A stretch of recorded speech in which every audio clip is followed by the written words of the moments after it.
और इस वक्त बड़ी खबर आ रही है दिल्ली से, जहां पर राजस्थान में फोन टैपिंग प्रकरण में सीएम ओएसडी लोकेश शर्मा से दिल्ली क्राइम ब्रांच पूछताछ कर रही है। लोकेश शर्मा से दिल्ली में तीसरी बार ये पूछताछ हो रही है। इससे पहले भी लोकेश शर्मा से 2 बार पूछताछ हो चुकी है। लोकेश शर्मा से जवाब से क्राइम ब्रांच संतुष्ट नहीं। पिछले 20 मिनट से तीसरे दौर की ये पूछताछ जारी है। केंद्रीय मंत्री गजेंद्र सिंह शेखावत ने दिल्ली क्राइम ब्रांच में ये केस दर्ज कराया था। सीएम ओएसडी लोकेश शर्मा जांच में सहयोग का दावा कर रहे हैं। राजस्थान में फोन टैपिंग के मामले में बड़ा अपडेट। पिछले 20 मिनट से तीसरे दौर की पूछताछ लगातार जारी है। गजेंद्र सिंह शेखावत ने दिल्ली क्राइम ब्रांच में दरअसल ये पूरा केस दर्ज करवाया था और इस मामले में अब बड़ा अपडेट ये है कि सीएम ओएसडी लोकेश शर्मा से दिल्ली क्राइम ब्रांच पूछताछ कर रही है। लोकेश शर्मा से दिल्ली में ये पूछताछ जो हो रही है वो तीसरी बार हो रही है। इससे पहले भी लोकेश शर्मा से 2 बार पूछताछ हो चुकी है। लोकेश शर्मा दावा कर रहे हैं कि वो लगातार सहयोग कर रहे हैं। लोकेश शर्मा के जवाब से हालांकि क्राइम ब्रांच संतुष्ट नहीं था।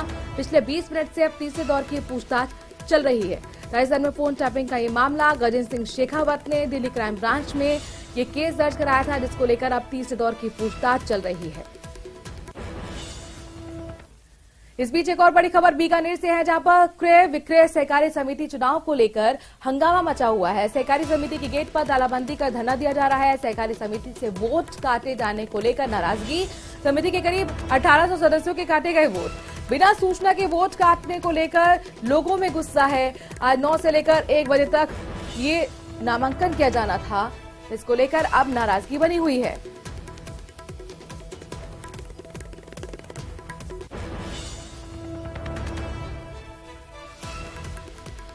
तो क्रय विक्रय सहकारी समिति चुनाव को लेकर हंगामा मचा हुआ है। तस्वीर आपके सामने। सहकारी समिति के गेट पर तालाबंदी कर दी गई है। धरना प्रदर्शन चल रहा है।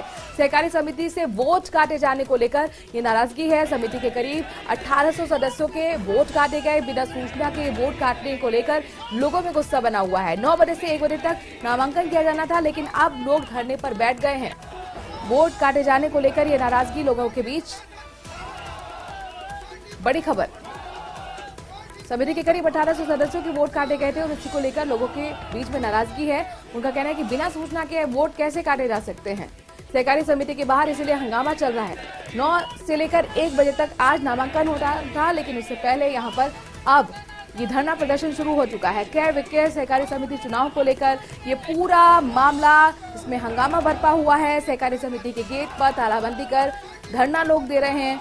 सहकारी समिति के वोट काटे जाने को लेकर इन लोगों के बीच नाराजगी है और समिति के जो करीब 1800 सदस्य हैं उनके वोट काटे गए थे। इसी वोट काटे जाने को लेकर लोग आक्रोशित और अब तालाबंदी कर धरना प्रदर्शन किया जा रहा है। विक्रम हमारे संवाददाता इस खबर पर ज्यादा जानकारी के साथ जुड़ गए हैं। विक्रम, जरा पूरा मामला समझाइए और क्या कह रहे हैं ये तमाम सदस्य? देखिए, जो पूरा मामला है वो सहकारी समिति के जो वोट्स हैं उनको लेकर है और जो लोग धरना कर रहे हैं और जिन्होंने सहकारी समिति पर तालाबंदी की है उनका ये कहना है कि सहकारी समिति से जो वोट काटे गए हैं उसकी पूर्व में कोई सूचना नहीं दी गई है और इसी को लेकर जो है लोगों में आक्रोश है और करीब 1800 के करीब जो सदस्य हैं उनके नाम काट दिए गए हैं जी। और जो लोग हैं वो वहाँ सहकारी समिति के बाहर धरना और प्रदर्शन लगाकर बैठे हैं, जिनमें पीसीसी सदस्य राम कुमार केतरवाल भी मौजूद हैं और 17 फरवरी को इस सहकारी समिति का चुनाव होना है और आज जो है वो नामांकन किया जाना है। इसी के विरोध में जो है इन लोगों ने ये धरना और तालाबंदी की है जी। तो अब क्या लग रहा है विरोध क्या यहाँ पर विक्रम? अब चुनाव से पहले जो नामांकन होना था वो हो भी पाएगा या नहीं, क्योंकि यहाँ तो तालाबंदी करके बैठ गए हैं सदस्य? जी बिल्कुल, जो तालाबंदी चल रही है उसके कारण से जो है नामांकन का काम प्रभावित हुआ है और जो पुलिस भी यहाँ मौजूद है और जो धरना लगाने वाले लोग हैं उनसे समझाइश के प्रयास भी किए जाएंगे, पर फिलहाल जो है वो स्थिति वही है, तालाबंदी हो रही है और धरना भी चल रहा है जी। चलिए, बहुत बहुत शुक्रिया विक्रम तमाम जानकारी हम तक पहुंचाने के लिए। जयपुर के रेनवाल से बड़ी खबर आ रही है। डॉक्टर पर जानलेवा हमला का मामला सामने आया है। क्लिनिक में घुसकर डॉक्टर पर हमला किया गया। हमले में गंभीर रूप से डॉक्टर घायल हुआ। घायल चिकित्सक ने अस्पताल में दम तक तोड़ दिया है। रेनवाल पुलिस मामले की जांच में जुटी हुई है। एक डॉक्टर पर हमलावर जिसकी मौत तक हो चुकी है। अब ये मामला लगातार तूल पकड़ता जा रहा है। डॉक्टर पर जानलेवा हमले की खबर जयपुर के रेनवाल से, जहां पर पुलिस अब मामले की जांच में जुट गई है। हीरा लाल हमारे संवाददाता जुड़ गए हैं। हीरा लाल, जरा बताइए पूरा मामला, आखिरकार किसने हमला किया? अब तक कुछ कार्रवाई भी हो पाई है या नहीं? जी बिल्कुल, देखिए रेनवाल इलाके के डूंगरी कला का मामला है, जहां दातारामगढ़ निवासी दशरथ सिंह है जो प्राइवेट क्लिनिक चलाता था। आज अचानक एक कालूराम नामक जो युवक था वह वहां पहुंचता है और लाठी डंडों से उस पर हमला कर देता। हमले में जो डॉक्टर दशरथ सिंह था वो घायल हो गया। घायल को है जो अस्पताल में भर्ती कराया गया, जहाँ उसको चिकित्सकों ने है जो मृत घोषित कर दिया। इसके बाद है जो पुलिस मौके पे पहुंची और पूरी घटना की जानकारी ली। फिलहाल है जो पुलिस पूरे मामले की जांच कर रही है और जो आरोपी युवक है उसको गिरफ्तार करने के प्रयास कर रही है। हीराला, लेकिन वजह सामने आई है, कौन था ये हमलावर और क्यों आखिरकार इतना हमलावर हो गया कि डॉक्टर पर लाठी डंडों से हमला किया जिसमें उसकी मौत तक हो गई? जी बिल्कुल, देखिए जांच का विषय है। पुलिस अधिकारियों से हमारी बातचीत हुई। पुलिस का कहना है कि आरोपी युवक को गिरफ्तार करने के प्रयास किए जा रहे हैं क्योंकि उसकी पहचान कर ली गई है और हमला करने के पीछे क्या कारण है उसके गिरफ्तार होने के बाद जब उससे पूछताछ होगी उसके बाद स्थिति क्लियर होगी। ठीक है, बहुत बहुत शुक्रिया हीरालाल तमाम जानकारी हम तक पहुंचाने के लिए।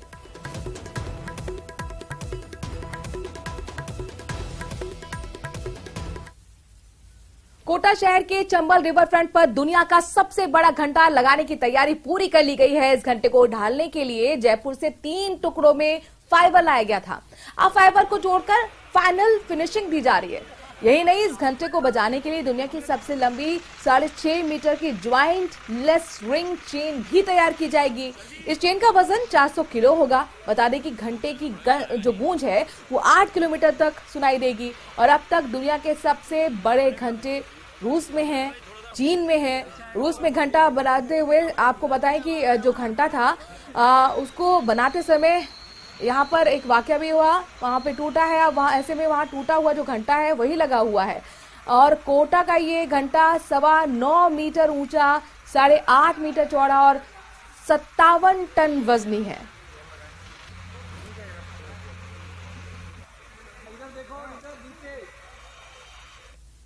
ये बैल अष्टधातु से बनेगा। ये जो पैटर्न आप पीछे देख रहे हैं ये 3D प्रिंट टेक्नोलॉजी से फाइबर से बना हुआ है। अभी तक वर्ल्ड रिकॉर्ड फाइबर से 3D प्रिंट टेक्नोलॉजी का 4.5 फीट का है। ये 9 मीटर हाइट का, almost you can say 10 times of that. इसका विड्थ 8.5 मीटर है। ये पहला ऐसा कोई 3D प्रिंट टेक्नोलॉजी से बना हुआ पैटर्न है जो इस हाइट का और इस साइज का है। साथ ही अभी मैंने आपको चेन डिस्प्ले की थी, उसकी जितनी भी रिंग्स है वो जॉइंटलेस है और उसकी टॉप सरफेस को हमने कॉपर सरफेस में कन्वर्ट करके ग्रीसलेस कन्वर्ट करने की कोशिश की है। 75,000 किलो का घंटा तैयार कर इसमें कार्यरत इंजीनियरों ने, मजदूरों ने, श्रमिकों ने अपनी कला का अद्भुत प्रदर्शन किया है। दिल्ली मुंबई एक्सप्रेसवे का संचालन शुरू हो गया है और वाहन एक्सप्रेसवे पर सरपट दौड़ने लगे हैं। जैसे ही लोगों ने आज पहले दिन इस एक्सप्रेसवे का उपयोग किया तो लोगों में खुशी का माहौल देखा गया। इस दौरान लोगों ने इस एक्सप्रेसवे को यातायात के साथ साथ आर्थिक विकास की धुरी भी बताया।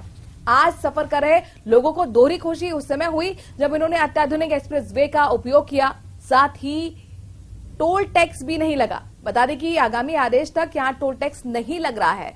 फिलहाल जो भी वाहन एक्सप्रेसवे से गुजर रहे हैं वो पूरी तरह से टोल मुक्त है।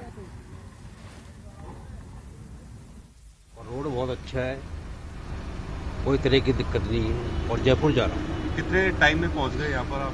सर मैं 1 घंटा 20 मिनट में अलवर से यहाँ आ गया। काफी अच्छा रहेगा। बहुत अच्छा। देखिए, इंफ्रास्ट्रक्चर के मामले में बहुत बेहतरीन है, बहुत सुंदर है। थोड़ी सी अभी जैसे पेट्रोल पंप नहीं है, हवा भरने का साधन नहीं है, वो चीजें सरकार को करनी होंगी। अन्यथा इस वक्त जहां तक एक्सप्रेसवे की चलने की क्वालिटी का सवाल है, बेहतरीन, मैचलेस। मतलब मैं ये कहूंगा कि हम लोग विदेशों के बराबर हैं इस चीज में आज की तारीख में। मैं दिल्ली से आ रहा हूँ सर। किस तरह का एक्सपीरियंस रहा? बहुत बढ़िया एक्सपीरियंस है, बहुत ही अच्छा और बहुत ही स्मूथली हम लोग इस रोड पे आए हैं। रोड बहुत अच्छी है और बड़ा स्मूथली, हमको कहीं कोई ब्रेक लगाने की जरूरत भी नहीं पड़ी, कोई डिस्टरबेंस भी नहीं है। बीच में जो रेस्ट हाउस बनाए वो भी बहुत अच्छे बनाए हुए हैं, वेरी नाइस प्लेस है वो भी सब, और बड़ा अच्छा एक्सपीरियंस है। टाइम बचा होगा? टाइम बहुत बच गया, इवन पेट्रोल भी काफी बच रहा है। और वैसे हाईवे बहुत शानदार है, किसी प्रकार कोई दिक्कत नहीं आई ना अभी फिलहाल कोई ऐसी दिक्कत 120 की स्पीड की कह रहे हैं, 120 की स्पीड में कोई दिक्कत? बिल्कुल निकलती है, बिल्कुल निकलती है, 120 पे कोई बिल्कुल निकलती है। प्रधानमंत्री नरेंद्र मोदी ने रविवार को दिल्ली मुंबई एक्सप्रेसवे का उद्घाटन कर दिया है और अब गाड़ियां यहां पे दौड़ने लगी है और गाड़ियां लगातार, ये हरियाणा नंबर की गाड़ियां, हम इनसे बात करने की कोशिश करते हैं कि आज ये पहला दिन है एक्सप्रेसवे का, किस तरह का एक्सपीरियंस रहा, कितना आपका टाइम बचा, कैसा लगा आज आपको? बहुत शानदार लगा, रोड बहुत अच्छा था, गाड़ी 120 पे चलाई थी और कंफर्टेबल लगा। टाइम बचा होगा? टाइम बहुत, पौना घंटा लगा। हम फिरोजपुर से एंट्री की थी हमने और दौसा उतरे हैं, पौन घंटे में हम आ गए। टाइम बहुत बचत हुआ, आनंद आया। ऑलमोस्ट पौने 2 घंटे लगे। यानी बिल्कुल जो विजन था नरेंद्र मोदी जी का वो पूरा हो रहा है इसमें। बहुत शानदार, बहुत अच्छा रहा। आप बताओ कैसा लगा आप साथ में? बहुत अच्छा लगा, बहुत अच्छा। इतना टाइम बचा है कि 2 घंटे बचे हैं यहाँ से यहाँ तक आने में। बहुत कंफर्टेबल रोड है। रोड का जो कंफर्टेबल गाड़ी चलने का स्टाइल है, सारी सुविधाएं मिली है हमको इस रोड पे। बिल्कुल, लोग काफी खुश हैं और लोगों को ऐसा बोल रहे हैं कि मजा आ गया। मतलब इस एक्सप्रेस वे पर चलने के बाद लोगों में काफी संतुष्टि हो रही है कि जो प्रधानमंत्री नरेंद्र मोदी ने रविवार को जिस तरह की बातें कही थी इस एक्सप्रेस वे के लिए, वो जो विजन है प्रधानमंत्री नरेंद्र मोदी का वो पूरा होता हुआ नजर आ रहा है। ऐसे में लगातार गाड़ियां दिल्ली से, हरियाणा से, अलवर से लगातार दौसा तक आ रही हैं। लालसोट तक का ये खंड शुरू हुआ है और लोगों से हमने बात की तो लोगों को कहना है कि टाइम भी बचा है, पेट्रोल भी बच रहा है उनका, और साथ ही जो क्योंकि 120-130 की स्पीड से वो गाड़ियां चला रहे हैं और बिना कोई रोक के गाड़ियां चल रही है, बीच में कहीं पर भी कोई टोल बूथ भी नहीं आता है, किसी प्रकार का कोई बाधा नहीं आती है। ऐसे में ये एक्सप्रेसवे निश्चित रूप से लोगों के लिए काफी फायदेमंद साबित हो रहा है। आशीष शर्मा, न्यूज 18, दौसा। दोस्तों, जहां पर ये एक्सप्रेसवे बनाया गया है, जहां से सरपट गाड़ियां दौड़ रही हैं, वहीं से खबर है दिल्ली मुंबई एक्सप्रेसवे पर भीषण हादसे की। एक जबरदस्त हादसा हुआ है, जुगाड़ और कार में भिड़ंत हो गई। हादसे में दिल्ली नंबर की कार के परखच्चे उड़ गए, 2 लोग गंभीर रूप से घायल हुए हैं। बड़ा सवाल, आखिर एक्सप्रेसवे पर कैसे पहुंचा ये अवैध वाहन जुगाड़? एक्सप्रेसवे के शुरू होने के पहले ही दिन यह हादसा हुआ। हालांकि टोल बूथ शुरू नहीं हुए हैं, एक्सप्रेसवे पर जाने में कामयाब, शायद इस वजह से ये जुगाड़ वाला हो गया होगा। तो ये तस्वीरें आप देखिए, कितना जबरदस्त ये एक्सीडेंट हुआ है। कार के परखच्चे उड़ गए, जुगाड़ वाहन के साथ इस कार की भिड़ंत। दिल्ली के नंबर की कार है, 2 लोग गंभीर रूप से घायल हुए हैं। लेकिन सवाल अभी भी जस का तस बना हुआ है कि आखिरकार ये जो अवैध वाहन है, जिसे जुगाड़ नाम दिया गया है, वो कैसे इस एक्सप्रेसवे पर पहुंच गया? क्योंकि दावा यही था कि सिक्योरिटी यहां पर बहुत अच्छी है, सेफ्टी बहुत अच्छी है। लेकिन आज पहले ही दिन हादसे की तस्वीरें सामने आ गई हैं। श्रीगंगानगर से बड़ी खबर है, जहां पर मिठाई की दुकान में भीषण आग लग गई। गोल बाजार में मिठाई की दुकान है, जहां पर आग लगी है। दुकान में चल रही भट्टियों से ये अचानक आग भड़क गई। सूचना पाकर पुलिस मौके पर पहुंची, दमकल की गाड़ियां पहुंची। कड़ी मशक्कत के बाद आग पर काबू पाया गया। श्रीगंगानगर से बड़ी खबर, तस्वीरें आपके सामने हैं, जहां पर मिठाई की दुकान में आग लग गई। चूंकि इसमें भट्टी भी थी और इसीलिए आग और भी तेजी से फैली। हालांकि अब आग पर काबू पा लिया गया है। धुआं करके जलती हुई ये मिठाई की दुकान है, इसके अंदर भट्टी थी और यही वजह रही कि आग बहुत तेजी से फैली और पूरे दुकान को अपने चपेट में ले लिया।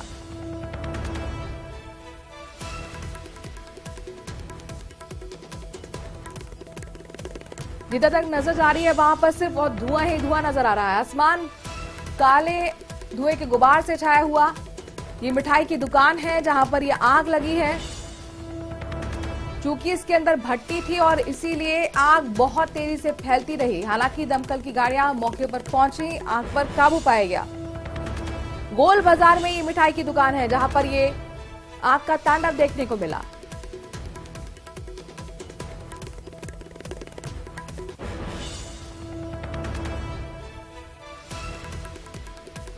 जो दुकानें हैं उसमें भट्टियां जल रही थी और इसी वजह से आग ने विकराल रूप ले लिया। काफी कड़ी मशक्कत के बाद आग पर काबू पाया गया है। ये मिठाई की दुकान है गोल बाजार में, जहां पर आग लगी। अशोक हमारे संवाददाता जुड़ गए हैं। अशोक, अभी बताइए कैसी स्थिति है, कितनी जानमाल का नुकसान हुआ है और आग कैसे लगी? देखिए, अभी कुछ देर पहले ही इस दमकल की गाड़ियों ने इस स्वीट शॉप की पहली मंजिल पर लगी आग पर काबू पाया है। हालांकि नुकसान कितना हुआ है ये भी कुछ देर बाद ही पता चल पाएगा, लेकिन बताया ये जा रहा है कि स्वीट शॉप की पहली मंजिल पर जिस तरह से भट्टियों का काम चल रहा था, मिठाई बनाने का काम चल रहा था, तो संभवतः भट्टियों से ही ये आग भड़की और आग भड़क कर पूरी दुकान में जा लगी। सबसे खास बात इसमें ये रही कि दुकानों में जैसे ही आग लगी, आग की ऊंची लपटें देखी जा रही हैं, धुएं का गुबार दिखा जा रहा है। आसपास के दुकानदार, आसपास के बाजार में काफी अफरा तफरी मच गई। आसपास के जो दुकानदार थे वो अपनी दुकान को छोड़कर बाहर भाग गए। कहीं ऐसा ना हो कि कोई अनहोनी की आशंका हो या फिर कोई दुकानदार अगर दुकानें पहुंच सके। गनीमत की बात ये रही कि दमकल की जैसे ही पहुंची वहां पर दमकल ने काफी मशक्कत की और मशक्कत के बाद फिलहाल इस आग पर काबू पाया जा चुका है। फिलहाल नुकसान कितना हुआ है इसका अशोक, क्या ये बिल्डिंग जो है वो एक मंजिला ही है या दूसरी मंजिल तक या आसपास के दुकानों को भी आग ने चपेट में लिया है? देखिए, ये नीचे ग्राउंड फ्लोर पर स्वीट शॉप संचालित होती है और इसी स्वीट शॉप जो भट्टियां हैं वो फर्स्ट फ्लोर पर संचालित होती हैं और फर्स्ट फ्लोर पर जो भट्टियां संचालित की जा रही थी वहीं पर ही आगजनी की घटना सामने आई है। सबसे खास बात ये थी कि दुकानदारों का, जो आसपास के दुकानदार थे, उनका कहना था कि इस शॉप के अंदर काफी सारे एलपीजी सिलेंडर्स भी रखे हुए थे। तो सबसे बड़ा डर यही था कहीं ऐसा ना हो कि एलपीजी सिलेंडर्स ब्लास्ट होना चालू हो जाए। तकरीबन 1 दर्जन एलपीजी सिलेंडर इस दुकान में मौजूद थे और यही एक वजह रही कि पूरे बाजार में अफरा तफरी मच गई। आसपास के दुकानदार अनहोनी की आशंका के चलते इस पूरे बाजार को खाली करके निकल गए, अपनी दुकानों से बाहर आ गए। लेकिन गनीमत ये रही कि देखिए, समय रहते दमकल की गाड़ियां मौके पर पहुंची, उन्होंने बड़ी मुश्किल से और काफी मशक्कत के बाद इस आग पर काबू पाया। तमाम जानकारी हम तक पहुंचाने के लिए आग पर काबू तो पा लिया गया है, लेकिन लोग डरे और सहमे हुए हैं क्योंकि यहाँ पर 11 एलपीजी सिलेंडर रखे हुए थे।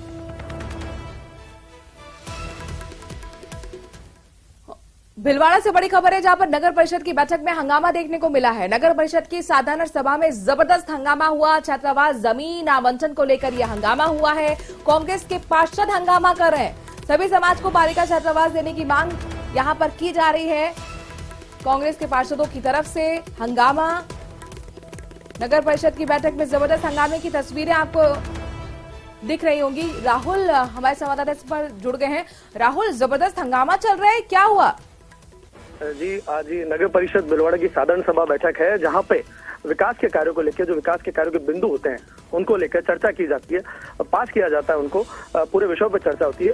मंच पे सभापति राकेश पाठक, उपसभापति रामलाल योगी, आयुक्त दुर्गा कुमारी, नेता प्रतिपक्ष ओम नारायणवाल सभी बैठे हुए हैं। लगातार बिंदुओं पर चर्चा हो रही थी। हंगामा शुरू हो चुका था। कहीं ना कहीं देखा जाए तो एक समाज को जो हॉस्टल देने के नाम पर जो जमीन आवंटित हो रही थी उस पर जब कांग्रेस के पार्षदों ने सवाल उठाया, उन्होंने कहा कि सभी समाजों को हॉस्टल के लिए जमीन आवंटित करनी चाहिए। तो उससे राकेश पाठक ने कहा कि आप उस समाज को जमीन नहीं देना चाहते क्या? इस बात को लेकर कांग्रेस पार्षदों ने हंगामा करना शुरू कर दिया। यहाँ तक वो स्टेज तक आ गए, मंच तक आ गए और इतनी कहा सुनी बढ़ गई कि वहां पे जो गार्ड थे, पुलिस कर्मी थे, उनको बीच में करना पड़ा। उसके बाद जो देखने के जो मिला कि कांग्रेस और भाजपा के पार्षद आपस में उलझ गए। जहां पे जो ये मंच है, जो बैठक हो रही है, विकास कार्यों के लिए हो रही है, लोगों के भले के लिए हो रही है, वहीं पे कांग्रेस के पार्षद और भाजपा के पार्षद आपस में उलझ गए, धक्का मुक्की करने लग गए। एकदम माहौल बहुत ही अजीब सा माहौल बन गया। जो चर्चा विषय पर विकास पर होनी थी वो चर्चा एक समय के लिए रुक गई थी। शुक्रिया राहुल, तमाम जानकारी हम तक पहुंचाने के लिए। तो बीजेपी और कांग्रेस के पार्षद आपस में भिड़ गए। नगर पालिका बैठक के दौरान यह हंगामा हुआ है और इसी के साथ इस बुलेटिन में इतना ही। देखते रहिए न्यूज।